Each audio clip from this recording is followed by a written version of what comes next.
Newton News was also out in the streets during the election, and this is what some voters had to say they were concerned about in the city. I'm here at Newton City Hall in Ward 3, West Newton, and we're talking to people about schools, specifically how they want kids to come back in, as well as what candidates are doing about schools. And this is what they had to say. Both our daughters graduated from the Newton school system. One of our daughters was actually here senior year, and that's when COVID hit, and graduated virtually. So I think the reopening schools is just vital, for our community and for the kids to get back to some kind of normalcy.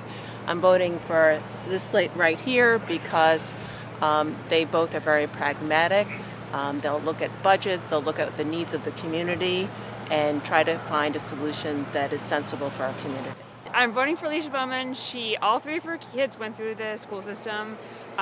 She has been really active in the school system herself as a PTO president and PTO council president. She definitely knows a lot about the school system and what the school needs. I have been very pleased with Mayor Fuller. I think she's done a great job in these last 4 years, and I'm hoping that she will be able to continue on. I think she's got her finger on everything that's needed here in the city of Newton in terms of the schools. I think schools are a number one priority for her, for all of us, and certainly for me as a state representative. And I've been pleased with her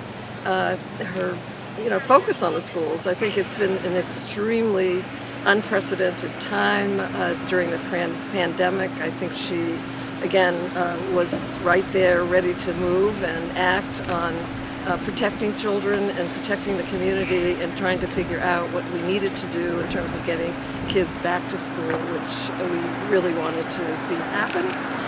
And again, it was just a really unprecedented time, and I think she did a great job in terms of getting us through the pandemic and focusing on the needs of the community around the whole issue around virtual learning and the issue of getting kids back to school. And I think we were successful in terms of the disabled community. The kids were back in school, I think, in a very safe way.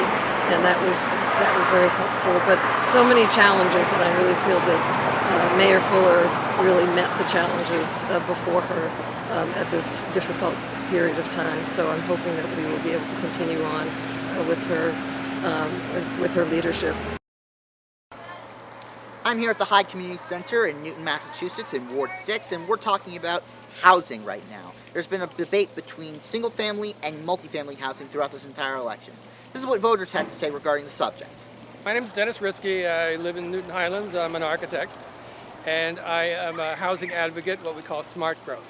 So I'm a member of the American Institute of Architects, and we basically follow along with Charlie Baker's housing choice legislation, which has just passed the state legislature, which is going to require all states, all towns and cities in Massachusetts to basically update their zoning to allow multifamily housing, and that's going to be a good thing.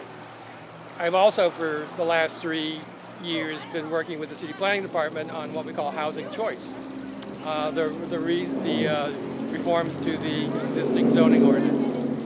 So as an architect, I'm really pushing for one thing, which is robust design review. Folks have said that there is a shortage of housing, or housing is overpriced or unattainable for working class people. So that's an issue that needs to be visited, and my candidate supports that. I just think that she really is thinking about low-income housing and giving housing to everyone and stopping the development from building more developing projects and bigger things. It's time for housing for low income, for smaller people who cannot afford these big thousands and billions of dollars of housing. And I think, unlike Fuller, who says what she thinks she's going to do and doesn't actually follow through, I think Amy is the right candidate, and she's going to follow through what she says and actually make a difference in this world for Newton. It's definitely, with the minorities in the community and with everything going on right now, I think that Amy is going to be more attentive to what's going on instead of trying to please the people and look basically like she cares more than she actually does. And I feel that Ruth Fuller just says what she feels is right, but doesn't actually say it in her heart. She's all talk and really no action, where Amy's actually going to be action and as well. The implication is always that people in Newton are against multifamily zoning, but I think that's not the issue. If someone were to put up a 6-unit house on a 3/4 of an acre, that wouldn't be a big deal. It's when they put up $3 million houses instead of $1 million house. That's not affordable housing. And I'm supporting these candidates mostly because I know that they support the production of more affordable housing in Newton, which is drastically needed, not only in Newton, but lots of places. Climate change and the climate crisis are considered by many Newton voters to be the #1 existential crisis facing this city.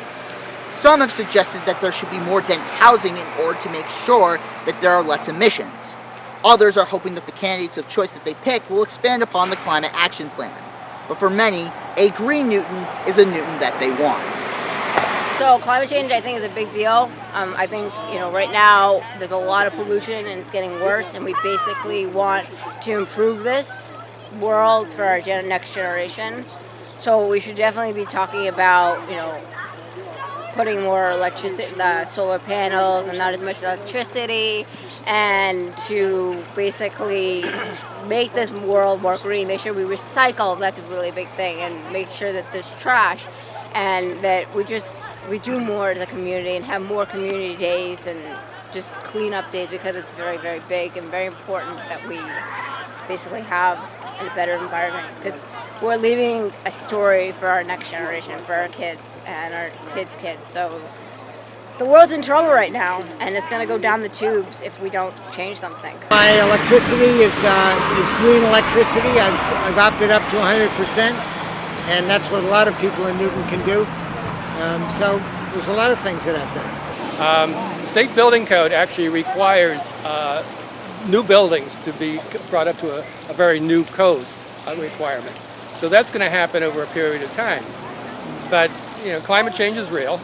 It is not what the Republicans think it is, and we have to do more to save the environment for our future generations. We can improve public transportation. We can encourage electric vehicles, and we can encourage all the people to retrofit their houses from gas heat or oil heat to electric. Are there any other issues that these candidates have raised that you feel are very important and are meaningful to you? I know they're engaged in thinking about how we make land use decisions in general in Newton, and I think they deserve to continue to work on that process, and so I hope they get reelected for that reason as well. This looks helter-skelter, and the developers, in my opinion, are out of control.